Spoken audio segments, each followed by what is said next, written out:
Owen Mosss is, well, I suppose that just the number of years presented this evening in our school shows that you know this name, and it's not necessary to explain who is Eric and what he is doing. I hope that he will show us something we never saw before and explain what does it mean, what he is doing. Is it like, yeah? Could be. Okay. So, you know that Eric is a Californian architect. I think it's important to emphasize that he is Californian. It's important. And he's making very interesting, strange, and radical sculpture forms. He was teaching in many schools, and I'm very happy that we are in the list now. We are in the list of the schools where he was teaching. Okay, I will not talk too much, so I just like to introduce to you Erik Ouэн Mosss.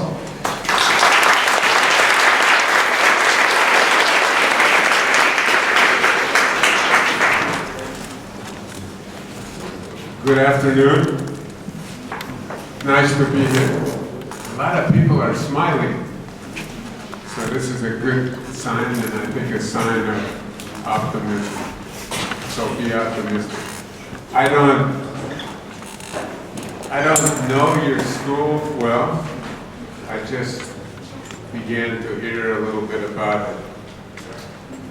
But I think a school like this is particularly important because it starts to move the discussion of architecture in a new direction. And architecture changes. It doesn't necessarily get better or worse, but it moves. And I think the interesting schools around the world are making an effort to deal with where architecture might go and why. And schools that are less interesting are probably more concerned with sustaining what in English we would call the status quo. So I would say that the characterization of the work as strange wouldn't be my characterization. I think it has meaning or meanings, it has logic or logics, plural. It has a rule or it has rules. But the logic and the meaning and the rules are moving. You understand? Everybody speak English a little bit? Because I don't want to keep rattling. If you can't understand what the hell I'm talking about, you can just look at the images. It's probably okay. But I think the idea, my idea, which is not necessarily your idea, everyone won't share this, is that the culture and the culture of architecture is kinetic. You know what kinetic? It's in motion. It's moving. It's changing. And I think my interest is not in drawing a perimeter around architecture and saying, this is what architecture is. This is what architecture means. And if you're outside of that perimeter, I won't talk to you. I'm more interested in the evolution of that perimeter. So let me tell you a little bit about that. So the first three images on your left. So these are all architects in our definition. They're architects in the broadest sense of the word. They're all dealing with movement in a culture. So the first one is James Joyce, who wrote a number of books, which you know, but dealing with language and the form of language and the meaning of language. So this is a map. So this is a way of making a psychological mapping of a book, which, by the way, if you read the book, you have to start at the end. Did anybody here ever try to read Finnegan's Wake? You know what the book is? Yeah. You know Ulysses. You know Portrait of Ulysses. You know Joyce. He's an Irish or expatriate Irish author writing the first half of the 20th century.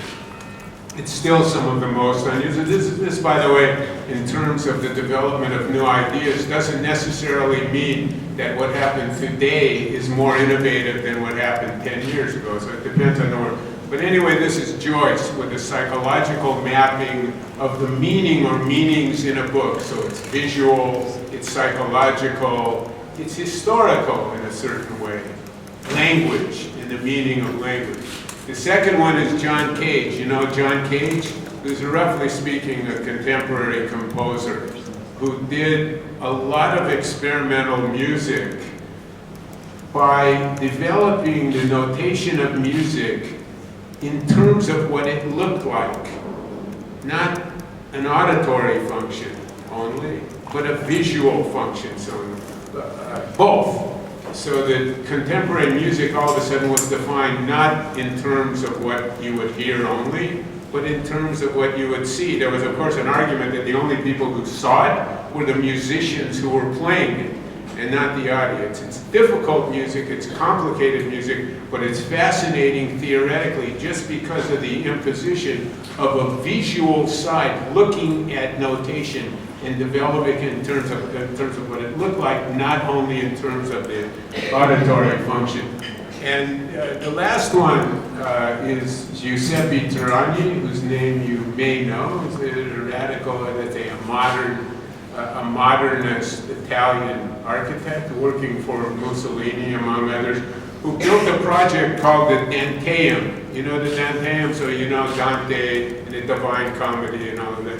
So this was an amalgamation of a literature, literary idea, manifest as architecture. Now, whether architecture can build literature or whether literature can include architecture, so this is a discussion.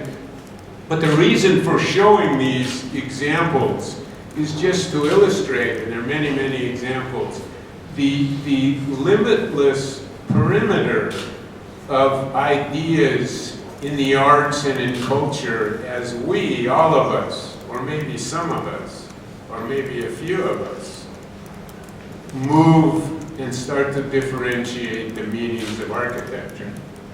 So these are four instances. On the left, across from Hagia Sophia in Istanbul, is a cistern. A cistern collects water, built by the Romans. What this illustrates to me is how architecture can change, not gradually in a Darwinian sense, not increment by increment over a long period of time, but immediately. This is a fight, in a way, between Greece and Rome. So I'll tell you the story. This is a debatable story, but this is my version. So when the Romans built the cistern, it's underground. So they went to an old Greek temple, and they tore the temple down. You understand? Took it down. They took the pieces down. And they reused the pieces, but in an adversarial way. They used the pieces differently. So you know the story of the Medusa? You know the snakes? The Greek story of the Medusa, the snake's head? Here's stone. Medusa. Look at the Medusa, you turn to stone. Yeah? Okay. So this was the capital of the column. Yeah? This. It's in about a half a meter of water.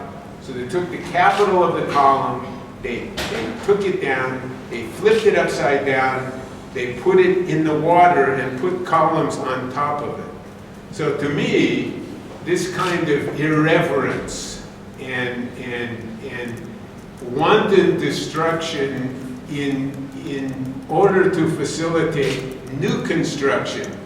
So the Greeks represent a kind of antithesis to Rome, you could argue. So the Greeks had Phidias, so the Greeks had Aeschylus, and the Romans are the big culture. The aqueducts, the roads, the big stuff. So there are different kinds of cultures with different kinds of priorities. And in a moment, they took what was sacrosanct to the Greeks and inverted it. And to me, this is kind of a radical act in architecture and an act of sacrilege. You think this is important, it's on the top of the column, we stick it in the water. You understand? So this is an interpretation. Somebody might have a different interpretation. So this is my interpretation. They're taking a series of priorities that belongs to an old culture, and they're inverting them. They're saying those aren't the priorities anymore. That's what you like. We don't care. This is what we like, and this is what we're going to do.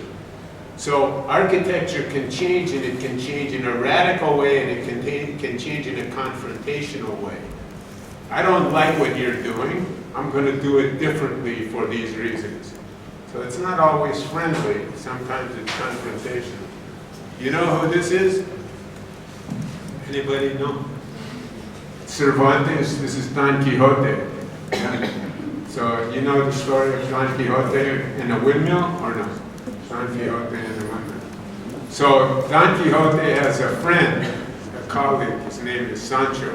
And he rides on a donkey. Don Quixote rides on a horse. And Sancho is everybody. He's reasonable. Logical, he wants to get along, he wants to stay out of mischief, all of those things. This is Sancho. Don Quixote is a different kind of guy, with his own point of view about the world, which doesn't agree with anybody else's point of view. He has only his point of view. So they come to the windmills, right? And Sancho says, those are windmills, right? Those are windmills for water. Those are windmills. And Don Quixote says, no, those are not windmills. Those are giants. So he puts down his lance and he attacks the windmill, right? Right? You know the story or you don't? Okay, now you know the story, okay? So the question is, who's right? Who's right? Is it a windmill or is it a giant?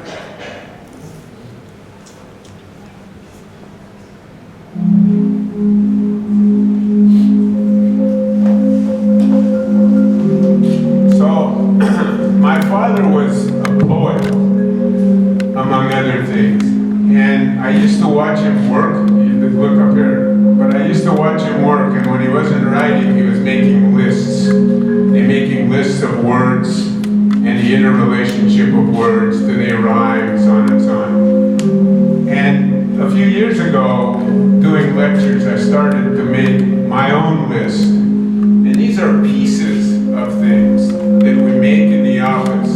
They have nothing to do with a program. They have nothing to do with a particular project. They have nothing to do with how a project would be used. You understand? They're just pieces of things, and they go on forever. So I thought you would like to see. So this is my list. Like he had a list of words, I have a list of shapes.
just goes back to the idea that there's always another way to see, and another way to think, and another way to understand, and your curiosity and your energy and your interest or mine continues to push me in that direction.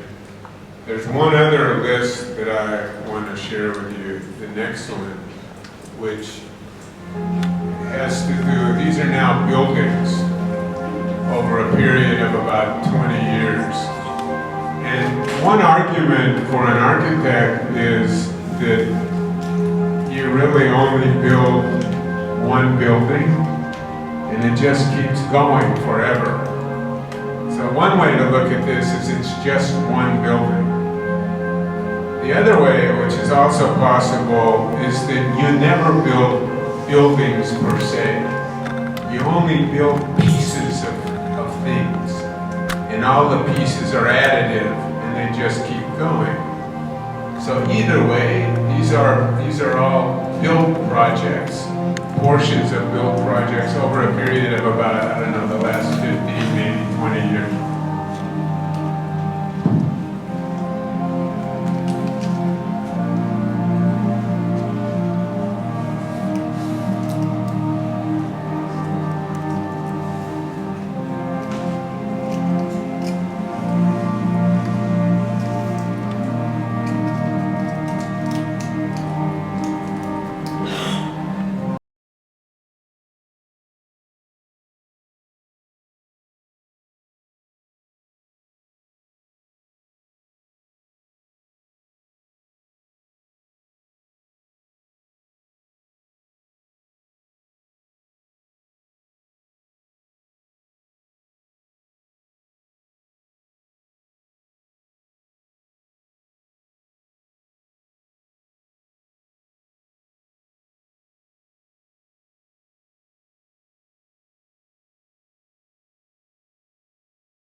I think I mentioned glass as a material is a fascinating proposition, or if I didn't, I just mentioned it to the person I was just talking to, I'll mention it now.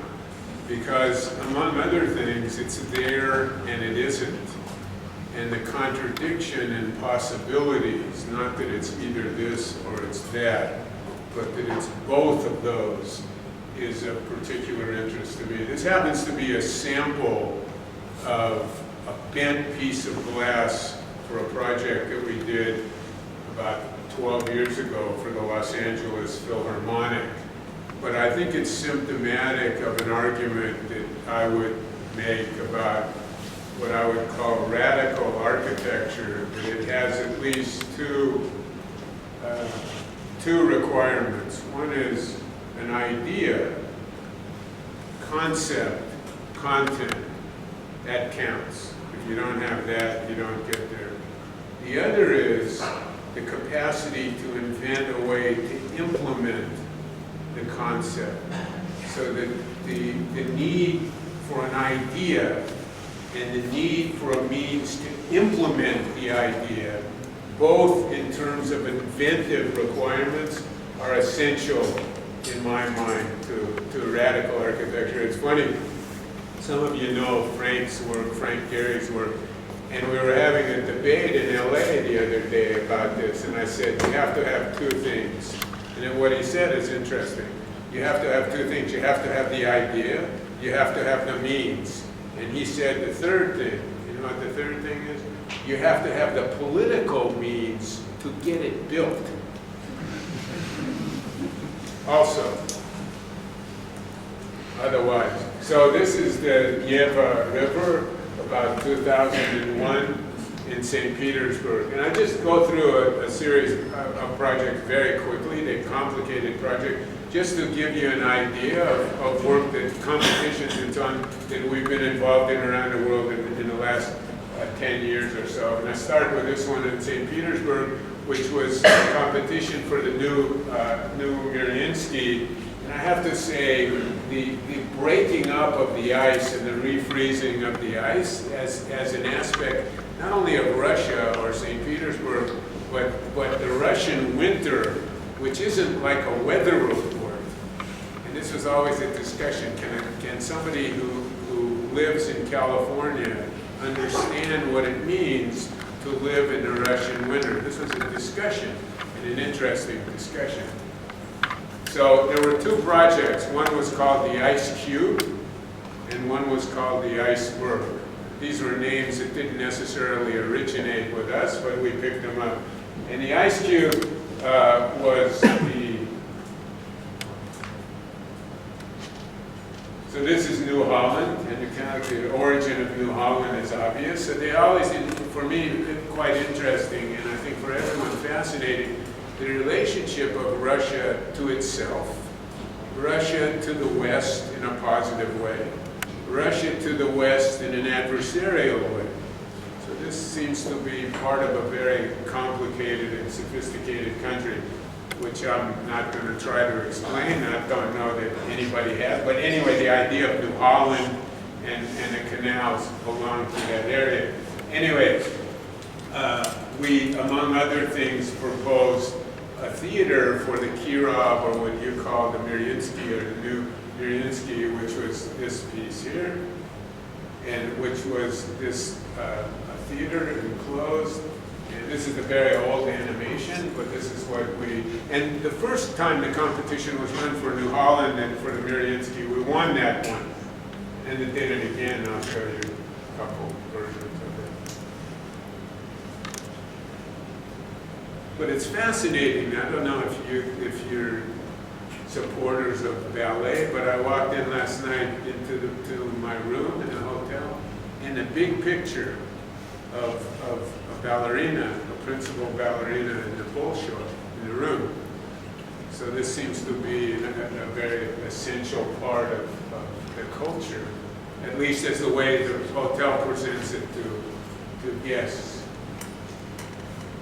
So it's not Jay-Z and Kanye West, at least not in the hotel where I'm sitting. And this was the second project. This was came to be called the Iceberg. This is the Mirinsky, the home of the Mirinsky, the 19th century building. This was the conceptual model that we presented originally, the first idea of the project. Another model, we made a whole series. I think it's probably fair to say that as tools have evolved, laser cutting and CNC milling and 3D printing and vacuum forming and all of these things, all of which we use in the office. But we didn't entirely get rid of Xeroxing and making things by hand. So this is a model made in clay. There was a huge requirement, I don't want to go into the details, but in order to produce operas, multiple operas simultaneously, just a connection across the canal, old Mirinsky, new Mirinsky, more models. And this was the first scheme which won the competition in New Mirinsky and the old Mirinsky on the left. Then, after after a series of discussions, they decided to run a second one. This is the second competition. You notice again the use of glass, which is a sort of controversial discussion. This animation, if you slow it down, was made by the Arab Acoustic Department in London. And the reason we developed that animation was to demonstrate, if I slow it down and talk to you, what the sound did in the interior of the hall as it moved around, particularly with respect to the glass surfaces.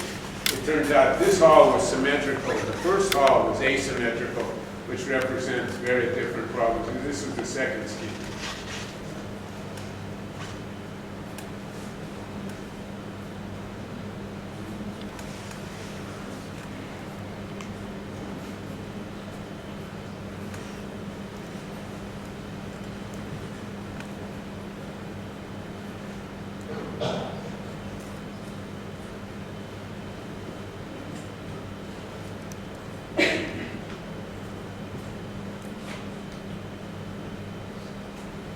A little act of preservation here, building on the site we were supposed to save, and we did.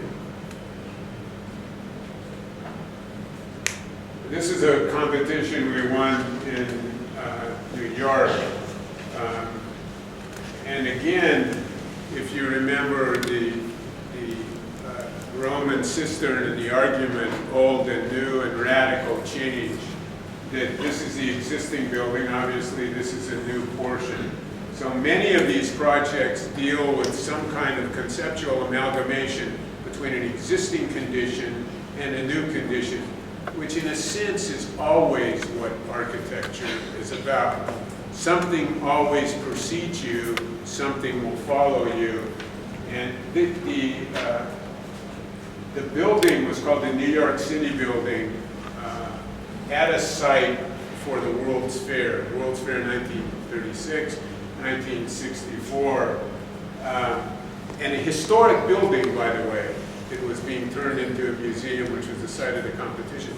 In this building, they partitioned Korea and they partitioned Palestine.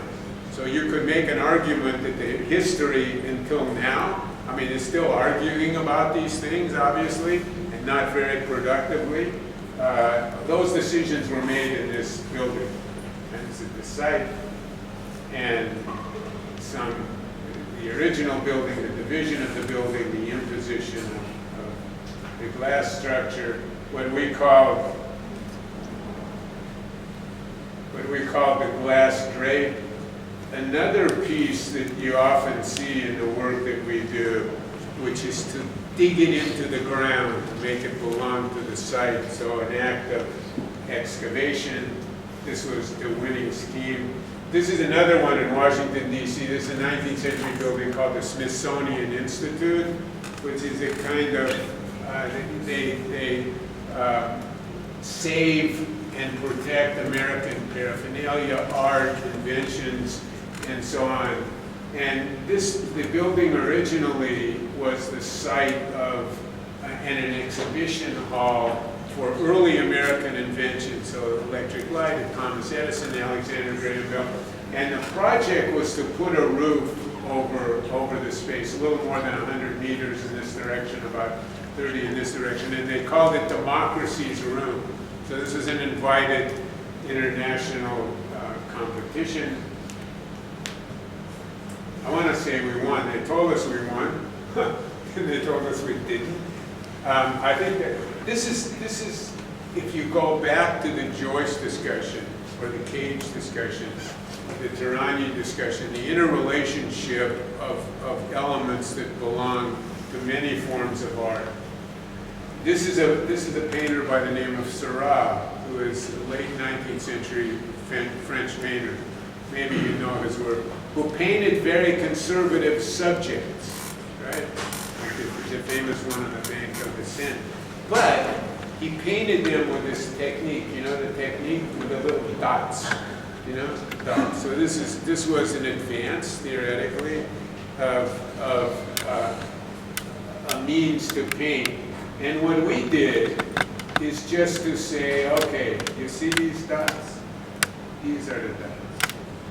So the glass tubes, so the points of paint became the ends of glass tubes which were used for structure.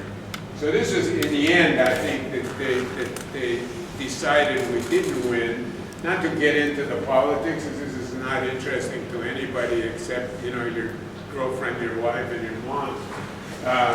Where you win or you lose, this is the way it is. But I think what we were doing here, which was somewhat controversial, is using glass, again, the material that's there and it's not, in compression. So the glass tubes were structural, among other things. They were the vertical cords and trusses, so they're the cords and trusses. And then the lengths of the tubes, which were not just confined to the truss, the length of the tubes were developed as a function of an acoustic profile of a ceiling. So that room, Democracy's room, had two venues.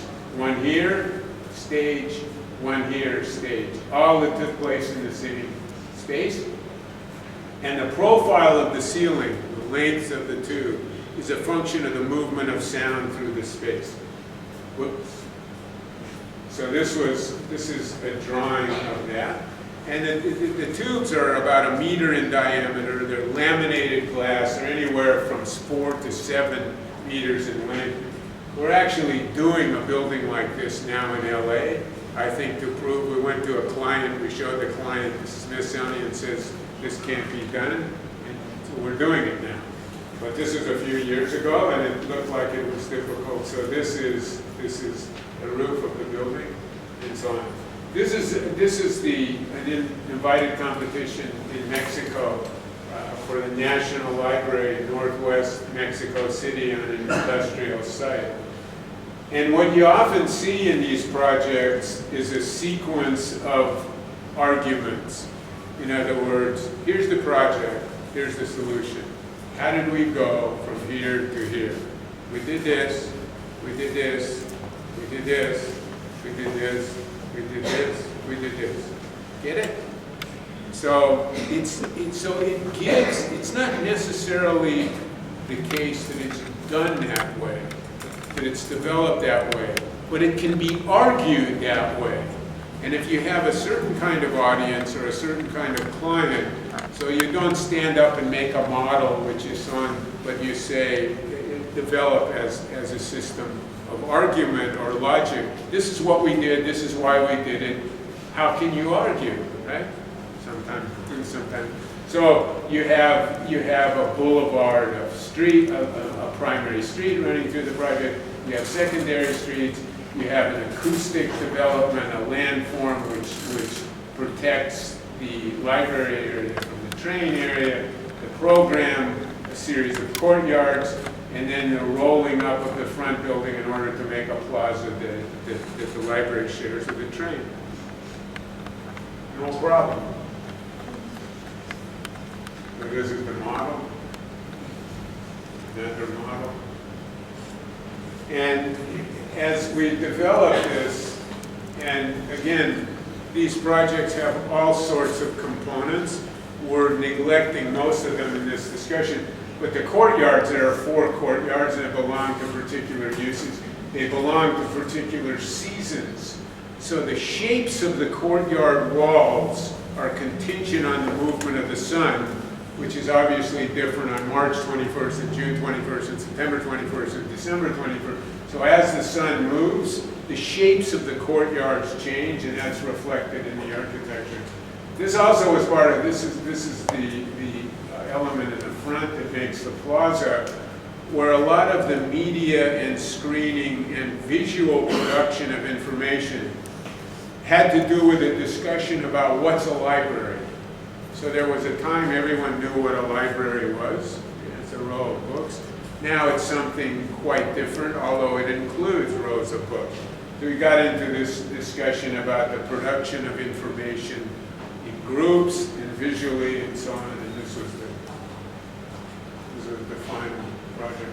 This is a project that we were invited to do in Kazakhstan.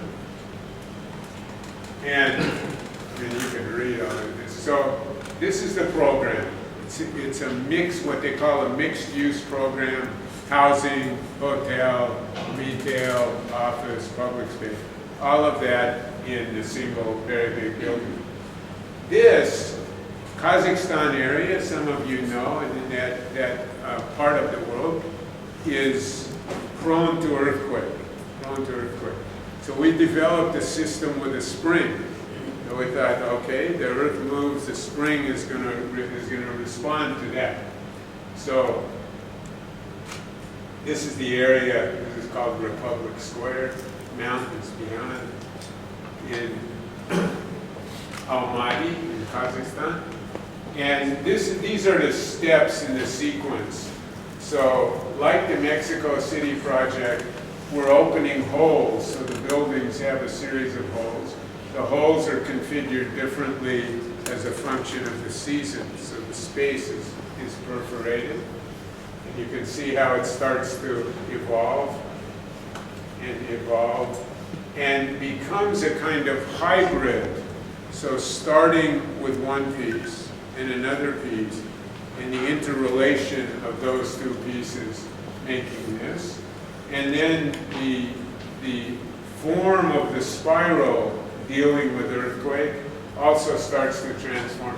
We built one here, this we did for the president of Austria in the Venice Biennale a few years ago, so this is in the Austrian pavilion. Whoops. And then it turned out that the function of earthquake, that the building moved too much. It wasn't that it didn't work, but that it was too fluid. So you can see the mesh, the wire which damps the movement of the spring down. And also these pieces, which turned out to be housing, but which deal with the earthquake issue perpendicular to the movement of the building in a long direction. And then you can see in this section, so that the building divides itself horizontally. This is the club level. Those pieces that stuck out at the bottom hang over the public space. Those are clubs and meeting rooms, and then housing and office.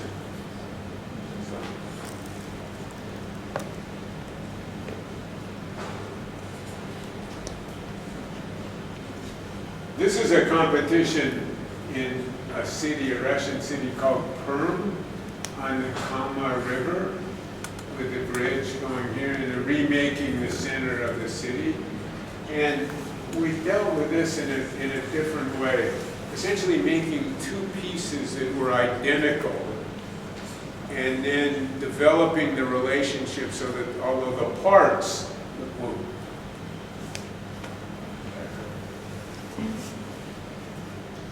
so that the blocks were identical pieces, up and up, looking over the river. But the relationship of the two was quite different. One held the contemporary collection, one held the permanent collection of the museum, or historic collection.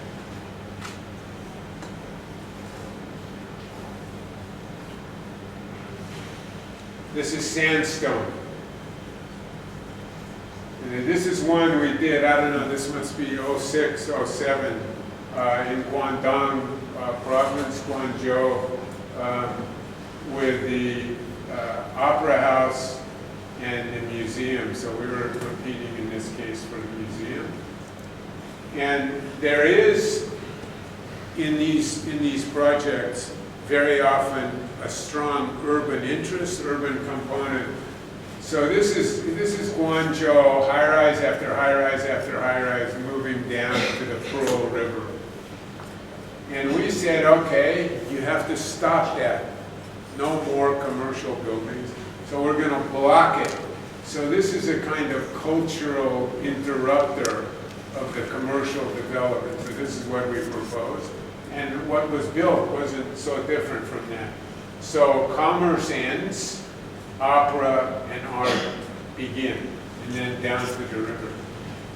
So the project actually is, there are 4 components to the program, 1, 2, 3, 4, the museum program. There's also an entry area in here. There's something here called the glass forest.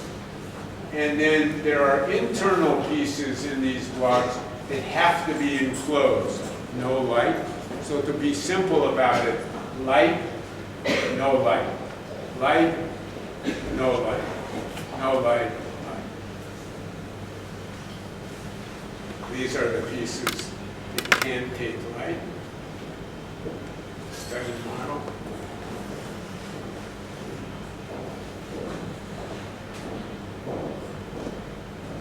And this we call the historic long march of Mao Zedong and Zhou Enlai. So we call this the art march between the museum and the opera house. This is the lobby. You come in and you go down, and then these are 4 pieces. This is a current project called Termicas, which is a little bit of an interesting. So this is in Barcelona. This is the Mediterranean, and this is the biggest building in Barcelona. And it's a power plant, fossil fuel power plant, built in 1970 and shut down in 2010. So they came to us like 2014 saying, okay, you can, it's like being given a drawing in an old-fashioned sense that exists, and here's an eraser. Okay? Here's a drawing, here's an eraser. You can erase some of it, but you can't erase all of it. It's too important as an object, and it's not a power plant any longer. It's hotel, it's shops, it's housing, it's a conference center, it's a museum, so on and so on.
So this is, I'm trying to figure out how to present this in a conceptual way. There are only 2 projects left, but this is to some extent a misnomer. One is a city from scratch that we're working on now. From scratch means starting from 0. It's Nanjing. It's a southern and slightly eastern extension of the city of Nanjing in China. And I want to give you an idea without going into too many details. This is roughly speaking 26 kilometers on a side. And there are 4 sites, and the sites are connected by water, it's a wetlands, by canals, by roads, and by a tram system, 3. And the objective of the project is to make, I showed you the list initially, so the objective of the project is to make an urban dictionary. It's like everything is possible, and there are explanations for each kind of idea. So it's not as if there's an environmental, oh, this is an environmental city, it has to look like this, or it has to look like this. This is not true at all. There are all kinds of choices. I mean, I give you a simple example. If there's a hillside, and you say, we want to keep the hillside, we want to preserve the hillside, we want to build a building on the hillside. So you dig out the hillside, excavate it, change the land, and stick the building underground. And when you come back, you can't see that the building is there. Or you come to the hillside and you follow the contours of the land and you build the building down the hillside that way, which is fairly conventional. Okay. Or you come to the hillside and you stick the building on legs, which barely touches the land, but is the most visible vis-a-vis the one that you can't see at all. So which one of the 3 is the most environmentally intelligible? Which one? So this is the reason for doing the project in this way. This is a conceptual argument for a new city, which attempts a whole series of strategies in a tactical way. And I think argues that the preservation of the wetlands is important. I think it argues that the preservation of existing topography is important. But how you do that, how you prioritize and the kinds of buildings you build is up for discussion. And there are really 3 pieces to this. One is what I would call topological, which means we make building types which are not literally like this or this or this, but are an argument, like something follows the contours of a hill as it steps up or down. So it doesn't necessarily tell you what it looks like literally, but topologically it's something that belongs to a terrace. Then there are typologies, which are different strategies that are literally architectural. So this is not a master plan like you imagine a master plan, that we don't do master plans. So this is not where you look at a plan and you say the red is housing and the green. Everything we put on the site has a building form or a typology. So you have topology, which is an organizational idea, typology, which is a literal architectural idea, and the last one just has to do with the topography, that all of these belong to the configuration of the land. I'm going to try to look through this thing as fast as I can. So this is one. This is called the mountain island scheme. This is probably, I don't know, 6, 7 kilometers, something like that. This is called the bridge city. This is called the super block city. And this is called the city wall, or sometimes you call it the citadel scheme.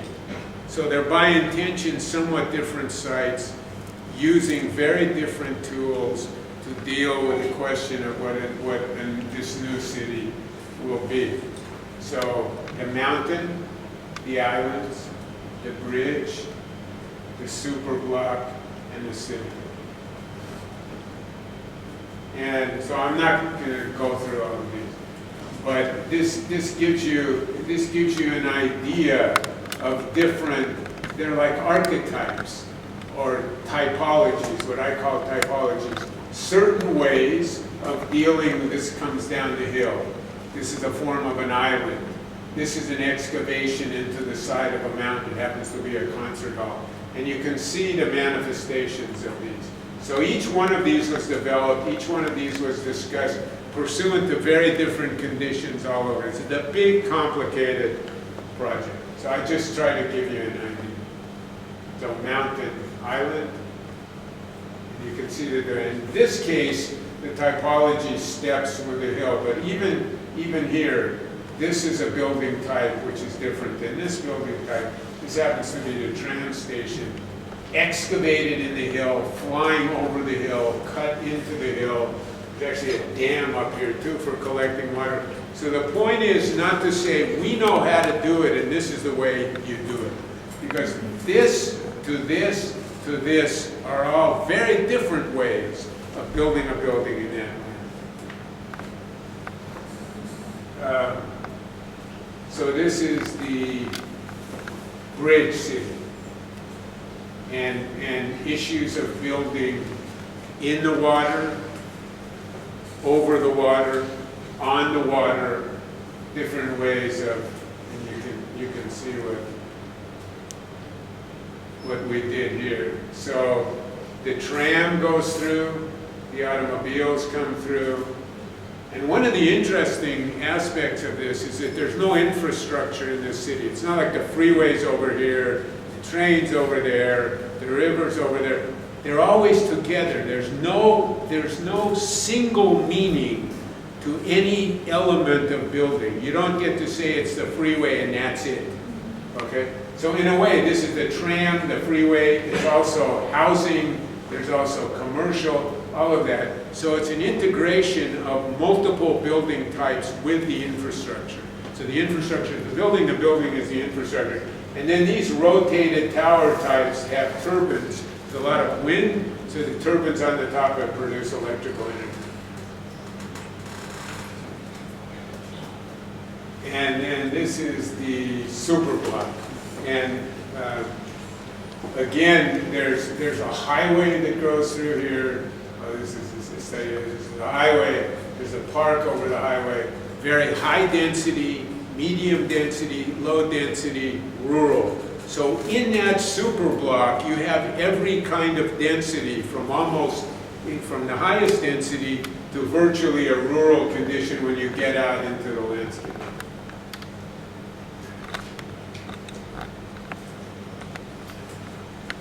And the last one is the Citadel. The Citadel, the site of which was on top, a flat portion of a mountainous site where we collected water. You can see again how the city wall works, so that essentially the Citadel is a flat portion of the site where water is collected, and there are a series of buildings which are not only walls, but face the outside, housing, and so on and so on. The sequence of water and the collection of water was very much a part of this and would be in the wetlands. So you collect the water, you store the water, you filter the water, then what do? You drop the water by gravity, and it can drop. You catch it, you store it, you filter it, you drop it. When you drop it, it produces electrical energy. So you might drop it during the day, you might pump it up back at night, then it falls and it becomes a reservoir and you go in boats and so on. So there are multiple ways of dealing. Anyway, this is the Citadel and the water sequence. City wall, city gates.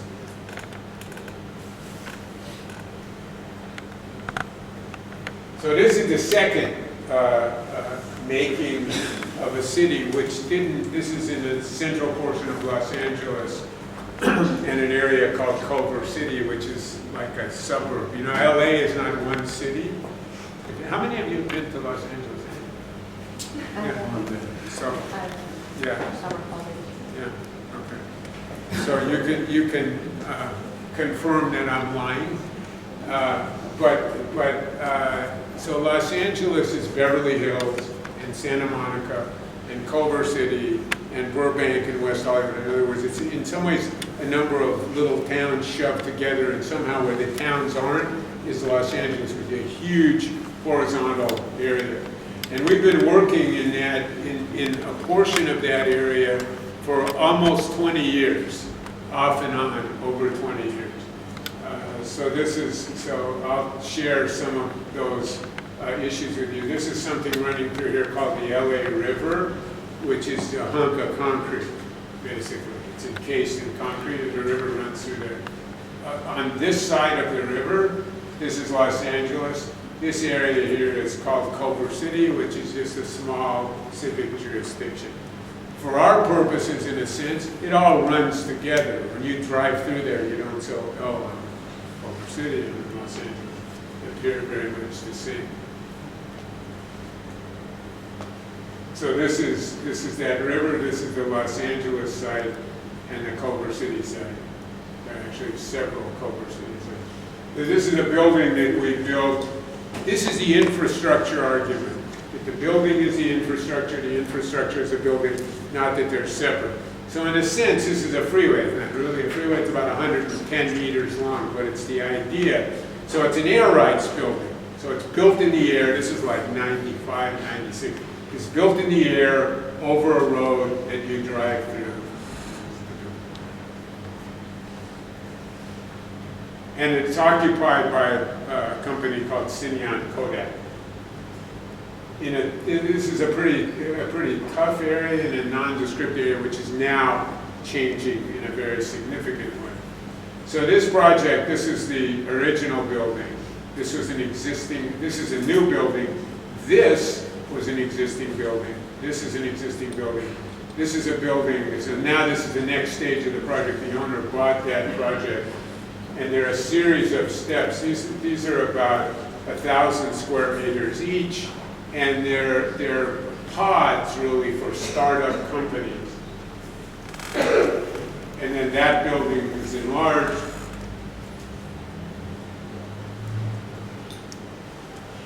And we get to the other buildings. So this exists. This is about to start construction. This exists. This exists. This was a part of an exhibition that was done recently in LA, but it comes from 3 projects. This is like 99. The tower is like 2000, 2001. The exhibition is about 2009. This is hanging in the MAC in Vienna now. And it has to do with a discussion that would probably be called now in the lexicon of the computer a polar grid, which really means that it belongs both to a circular condition, which means it implies a center, and a gridded condition which has no center. So the two don't typically find themselves together, but in this work they do. And this was an installation we did in the Wexner Center in Ohio. It's a project by Peter Eisenman, which is about grids. It's all about grids. So it starts with a grid, it folds the grid, it bends the grid, it microwaves the grid, whatever it does, it's the grid. So we came in and built something, an installation called the Dancing Bleachers, which was this in '99. And the argument was that the grid denies the possibility of a center. The curved line implies a center, doesn't mean there is one, so there are different vocabularies. We did that. And at the same time, we began a high-rise project in Los Angeles that was an amalgamation both of the building block and of the language of center, which doesn't typically belong to a high-rise building. So when you see what's going on with this is a project, sometimes it takes a little while. This thing has been going on for 15 years, the project. It's just about to start construction now, but it started as 2 buildings. So this is that portion I told you. This is the LA River, this is the concrete, this is Culver City, this is the Los Angeles area. This is a line of buildings on something called Wilshire Boulevard. This is called the Santa Monica Mountains. Now you know all about LA. So this is the building core. as it has come to be now, the building core and the building floor. No columns, no beams. No columns, no beams. You can't build this building in LA or anywhere else because it doesn't fit with the building code in Los Angeles. Therefore, you have to write, and there's an option, almost nobody takes it, you have to write the building code yourself. So we have a company called Eric Engineering in New York and LA, they're the engineers. In addition to which we hire a steel specialist, an academic engineer, and a geotechnical guy. And we have what's called a peer review. You go in a room, there are 21 people, and there are 23 opinions, and you spend, I don't know, a couple of years, and you get it or you don't, and we got it. So now they've accepted our hypothesis about building this building. Of course, it's in the so-called Ring of Fire, which runs, I mean, you saw in the last couple of days again in Japan, more earthquakes. So LA is on that ring. So earthquake in particular is an issue, the lateral movement of the ground of the building. So the way this works very simply, so this is the core, it's steel, not concrete, steel plates. And these are called ribbons, and they're different everywhere in a building. I'm going to give it to you in feet and inches. They're 1 foot by 5 feet. 1 foot, so like about a third of a meter. It's a tube. You know what a tube is? Yes, it's roughly a rectangle. 1 foot by, let's say, a meter and a half by a third of a meter. That's it, roughly. That's what these are in section. So they run up and down the building in various ways based on this discussion of curves and centers. Then there secondarily are beams that connect those, different at every level. And those beams then support these beams, which support these beams, which supports the floor. On the west end, in addition, they actually curve. So the building is here. So the tubes, these are I'm calling tubes, curve in two directions. So this is called base isolation. This is something a little bit new. This is what happens when you don't, and this is what happens when you do. So there are a few, do you know about this? Okay, so it separates the building from the ground, which is counter to it. You think you don't want the building to move, so you go down as far as you can, and you anchor it to whatever you can find. And the deeper and the bigger and the stronger, the less. So this is different. This separates the building from the ground, so the building can move. It's called base isolation. It's new, but so we're doing it. This is, okay. No base isolation, base isolation. This is part of the testing, and this is done by Eric Engineering as a part of this discussion.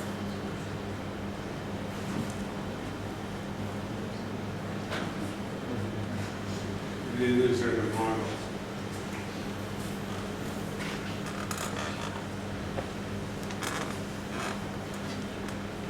I mentioned this at the beginning, the bending of glass. This was done for the LA Philharmonic. It's called the Green Umbrella series, which is a series of experimental music, which is how I encountered John Cage that I mentioned. This is an existing building with a variety of seating arrangements, and then a performance venue for about 20 musicians built here. And this was, I think, in the late 90s. It's different now, and we're bending glass in two directions. There's 17 pieces of glass. They're all different. They're laminated, means two thicknesses, and they overlap each other. And we were told, don't do it, you can't do it, you can't build it, you can't draw it, you can't install it, and if you do all of those things, you'll get sued.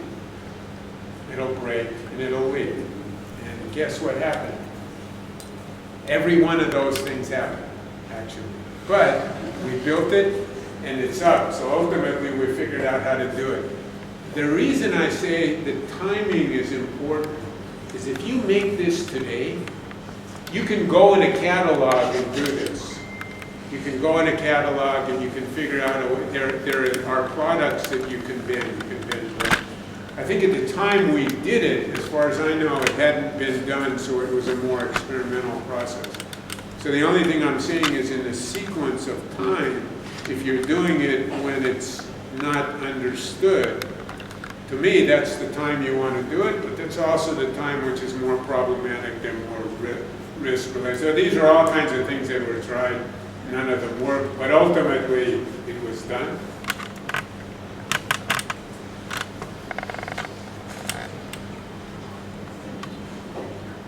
This is part of a group of buildings, so the entrance to the group of buildings in the back is through here, and you see the green umbrella. This is a project that a friend of mine named the Stealth because he thought it looked like an American airplane. I wouldn't name a building that way, but the name stuck, so the building is called the Stealth. And it started on a toxic site, a polluted site, which we had to remove the earth. And when we did, we just used that venue. So this is where the earth was removed, and it became an outdoor theater. These are doors that open in a garden. So this is the Stealth.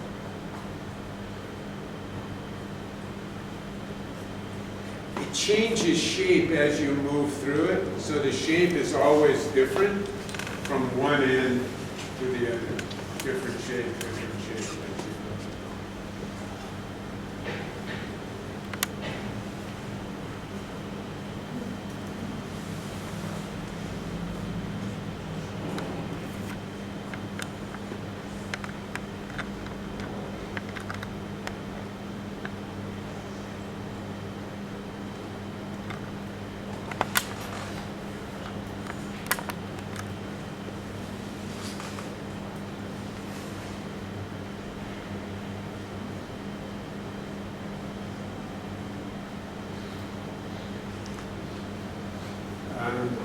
This is a discussion of towers and the ideal. This one, everybody knows. But the meaning of, in terms of what's a tower, really? And in a way, a kind of act of will or insistence. You can go further, you can go higher. I'm not sure there's the value of that in that way that we look at towers. I think we still do. Brancusi, Alpers, Catlin, Max Dill, Louis Kahn, Schucott. The only guys who got it built are these two. So this is a media tower we did in LA a few years ago. It was built because it's next to a train, a new train. So it provides information to the train.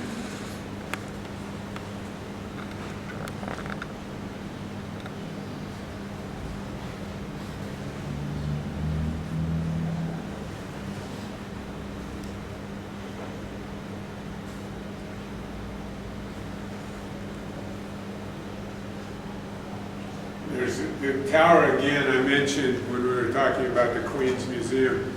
Cutting the building into the ground, so there's an area where you can sit and eat. There are floors where you can make exhibitions, and you can. This is a little lecture space again, cut into the ground.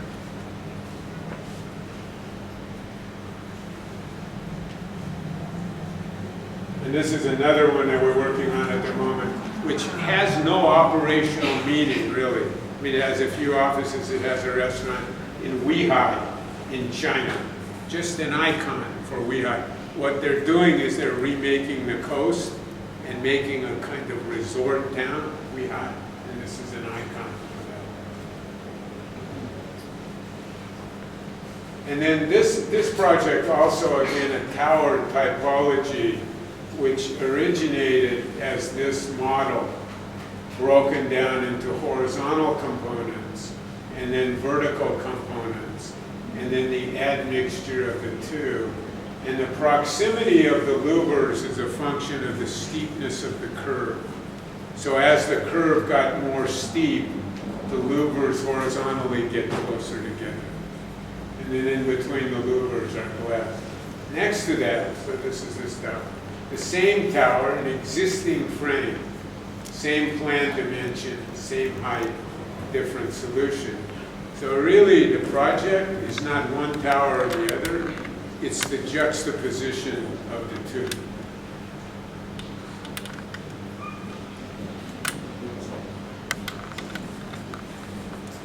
These are the columns. So one of the things you discuss in your school is the interrelationship of components that belong to the inside of the building, to the outside of the building. Everything in this building was subservient to the shape on the outside. So once the shape on the outside had been decided and the louver mechanism was decided, the columns which support the building then follow the shape that's determined on the outside.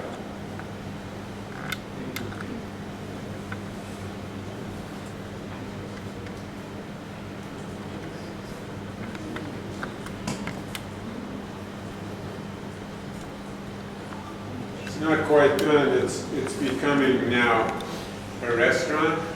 So this is the tower, this is a garden, this we call the wedge is a support piece for a restaurant, a very high-end restaurant going into this space. Small but high-end. So this is the lobby level, the restaurant level, the cooking level, and a deck level.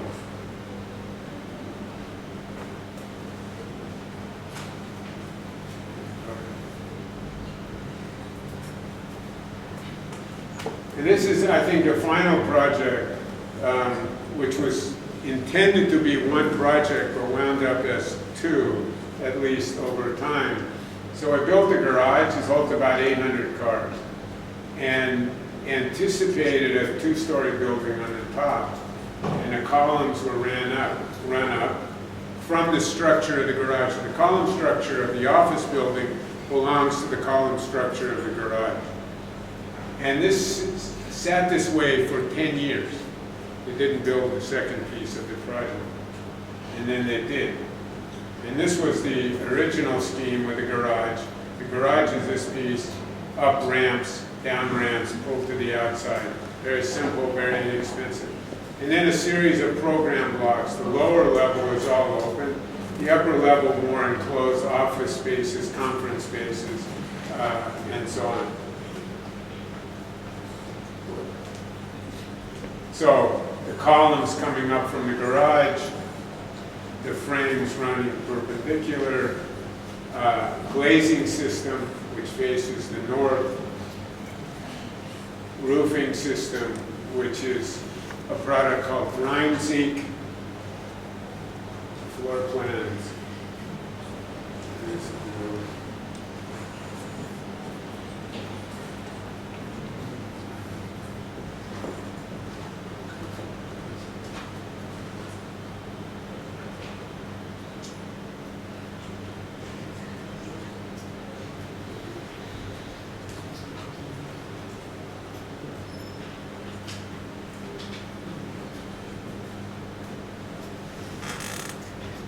You know, we were just having a discussion. I was doing an interview with a young woman, and we were talking about, because we're here for a project, and the discussion is the new workplace, or a new work environment. And it's an environment where women bring their young children. People bring their pets into the environment. Ping pong tables, pool tables. There's a bar, there's a lunch wagon, there's a breakfast wagon. It's very unusual in a lot of tech companies. Not so unusual in America, and I think spreading. And this is very much that kind of place.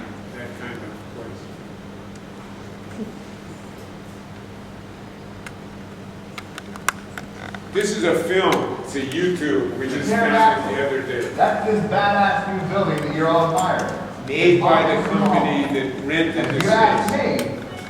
It's the This give you an idea how they use the building. This is the head guy.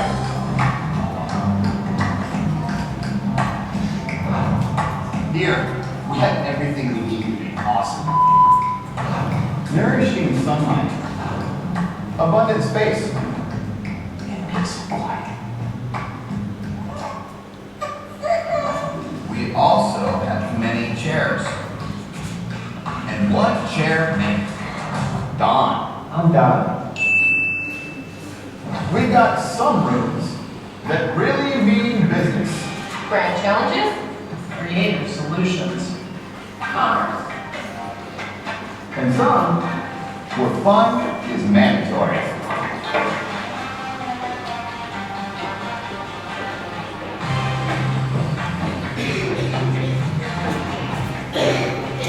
We're up to our beards in cutting-edge technology. I didn't like that, man. Give me one with more energy. We're up to our beards in cutting-edge technology. Also, we have ghosts. No.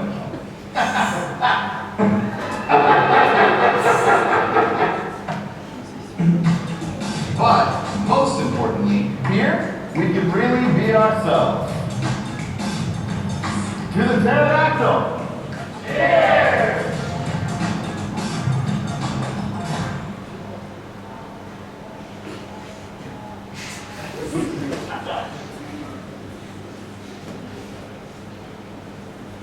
It's a company called Omelet, and they're supposed to be very hip, cool, all of that. They took the space, and it's interesting if you see how they use it, how they're acclimated, how the unusual spatial quality, which I think some people would argue is an impediment, actually facilitates the work that they do. So it's important to understand there's a constituency for that, for this kind of work. There's a large constituency and a growing constituency, whether you agree with this attitude or not, but their energy and their enthusiasm and their optimism about the building is pretty clear. This is a book that I recommend that we made a few years ago. You can see the cut. It was actually made in China, only the Chinese would do this. The Americans and the Europeans wouldn't do it. And the latest book that just came out, I'll see it when I believe it, The New City, which I also recommend, which Rick Soldi just published this week. Thank you very much.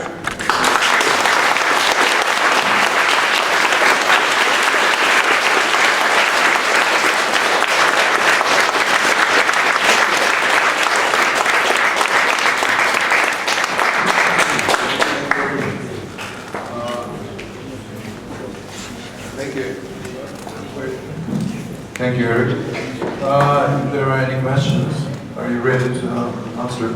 Yeah. Okay. Yes, please. Hi. Hi. My name is Grigori. First of all, I'm very glad to see you. And I have two questions. First question is, there's many buildings in our city, and what is that each of these buildings? What is what? Each building is that and each building in the Culver City, is that piece of some big, or it's just separate buildings? What kind of relations and links do they have? You mean, is there a master plan for the project? No, I mean... Is there an organizational plan? Are you talking about what the relationship is between one building and another? Yeah. One of the interesting things about it is there's a master plan and there is no master plan. No master plan. There's not a master plan in your terms. In other words, nobody sat in 1996 and said, for the next 20 years we're going to do this. Nobody did that. And my argument is that in a city, in the making of a city, aside from principles, what are the principles? But to draw the city in 20 years is a mistake. And what I would say is that the relationships between buildings have evolved as the uses of buildings have changed. And I was just, we don't have it here. The project we're proposing in Moscow, for instance, I think would be inconceivable 10, 15 years ago, because of the way it's used and because of new sociologies, new technologies, and so on and so on. So you develop relationships, or maybe I'll develop a relationship with him. We'll go have a beer. I don't know him. I meet him. I see his project. We talk about your ellipse and the Salton Sea, okay? And then we go and talk about it. It's not a relationship I anticipated, but it's a relationship that can be developed and evolve. And I think this is a different idea about master planning than to fix everything and simply fill in the pieces. That's not the idea. So it's not that elements or components or buildings or pieces of buildings don't have relationships. They do. But they evolve and they change. So what you might have anticipated, some things don't get built. Some things don't get built because there aren't the right tenants. Some things don't get built because the economy is not working. The little project I showed you, this, with the restaurant, was designed as a conference center. It's designed as a conference center. There's no restaurant in the immediate area. A well-known restaurateur and a chef came. They wanted to make a restaurant. The whole thing changed. We added the wedge, we added the garden, and so on. So when you're working with someone who owns such a large piece of land, and the ideas can develop, and also even property lines, like this is my property, this is your property. No, this is my property, this is also my property. And by the way, if I want this property, I'll take that too. So there's a kind of flexibility in the process. I think that's really the idea, not a fixed idea. Anybody else? Yes. I can hear you. Thank you very much. I'd like to ask you a question. You started your lecture with explaining the notion of motion and kinetics. Although in your projects you didn't speak too much about the circulation of people, you didn't show any circulation diagram, for example. Your buildings do not move, I don't know, like some Calatrava buildings.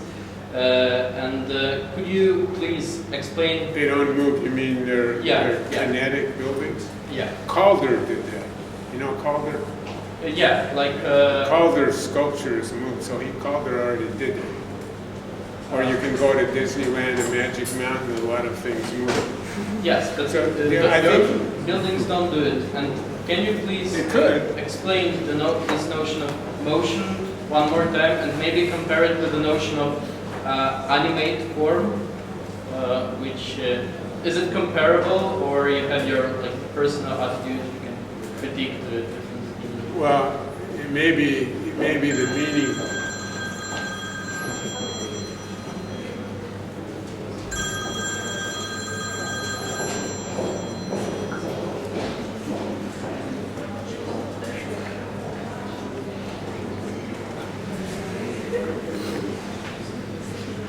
You know, it's very funny, and people do this sometimes. I've seen it done, you know, where and you stop in the middle of a lecture and you take a call about a subject. Yeah, this is just a trick. This wasn't a trick. This is a guy's making glasses for me in LA. It's called, your glasses are ready, Eric, come and get them.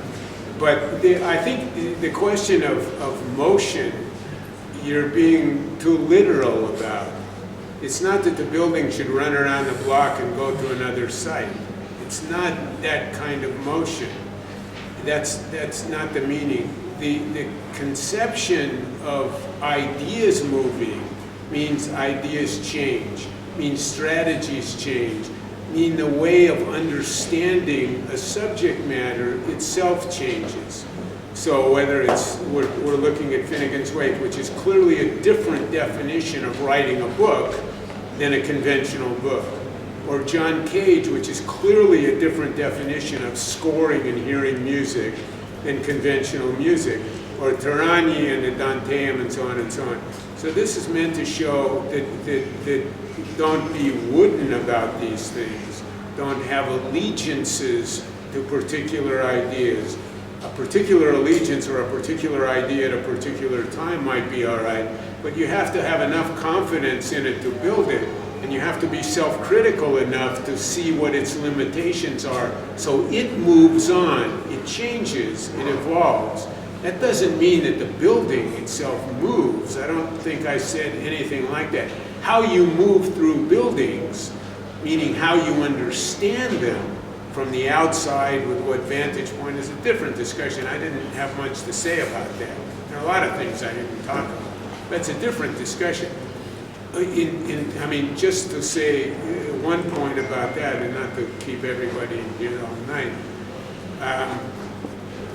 I think buildings should be understood from multiple vantage points.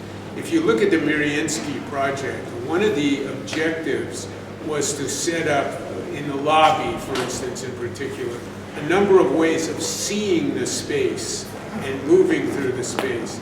It's not the Arc de Triomphe of the Champs-Élysées, one way, inexorable way. It's different vantage points, and the idea is that if you see and understand things from different vantage points, you'll understand them in different ways, in a more comprehensive way. So in terms of movement through buildings, multiple vantage points is the way to do it. Hey, it's great to see you. Thanks for the lecture. Great to see you too. Coming back to just the very beginning, the group sister question in the room. You provided us a great look into the future with that the new city from scratch in China, and it all pretty much looked like a Martian colony. So it's like had this distinct alien look. Yeah. And what I had in mind is that traditionally people all over the world find attractive the classical places that somehow retain the unified look, like the center of Barcelona, center of St. Petersburg, Venice ruins, more or less like level, that same level, and that kind of perspective of the street where it's all level up. So thinking in a city built from scratch, like somehow make classical architecture make a forceful comeback sometime. So it might not feel like as much as alien as some of the cool modern architecture looks like. So it feels more like native to the people who were born like on the classical. You know, Yeah, okay. Yeah. So what's the question? The question is, will there be a return of classical architecture elements of it in the modern architecture? If you bring it back, it'll return. And then I can't speak for every mayor or every person in every city. There are pieces of urban history that are important, and they have things to teach us. I mean, the cistern may be different, Greeks versus the Romans, but it's been there for 1,600 years or something like that.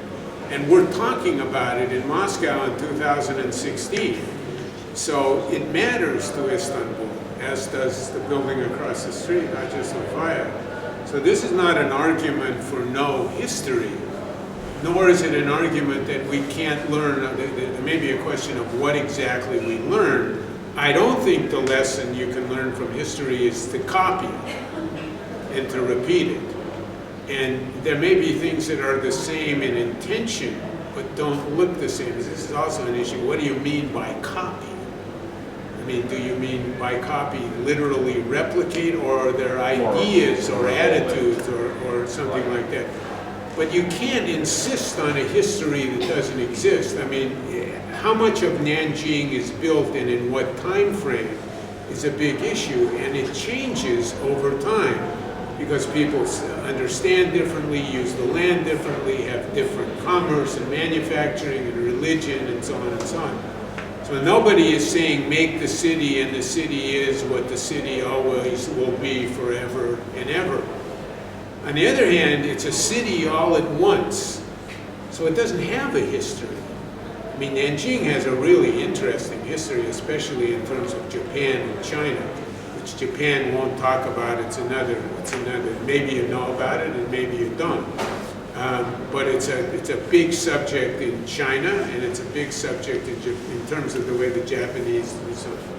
So it has a history in that sense, but it's not a built history in terms of making. So one of the arguments we were making, and the client actually is a guy from a military academy in Nanjing who's very close to the history of Nanjing. And he wants to make a new city in a way for the same reason you want to, it's a historic place. It's a place of some pain, some cultural pain and adversary relationship between cultures and countries. So the idea of a new start in a way is particularly appealing to them, not so much repeating something in a context which is very difficult, but making something different. In a certain way, you'd have to call it an ahistorical. You know, in English, when you put the ahistorical means, historical is historical, ahistorical is like non-historical, there's no history. And it is initially an ahistorical city. Now it really isn't. There are superblocks, there are bridges, there are mountains, there are islands. So there is a history, which is one of the reasons we got into this sort of typology, archetype, prototype discussion. But in a different way, it is something that begins anew. And I think the spirit of that is also important. Now, how that's modified and what happens over time is up to the people who live there. It won't stay the same. And it's a little bit like the guy who went home asking, what's the relationship between the buildings? And my answer to that is it's an evolving one. The master plan, back to that discussion, motion, the master plan is in motion. It changes as we change. And if we don't change, it won't change. And if we want to build what was built yesterday, we'll build that.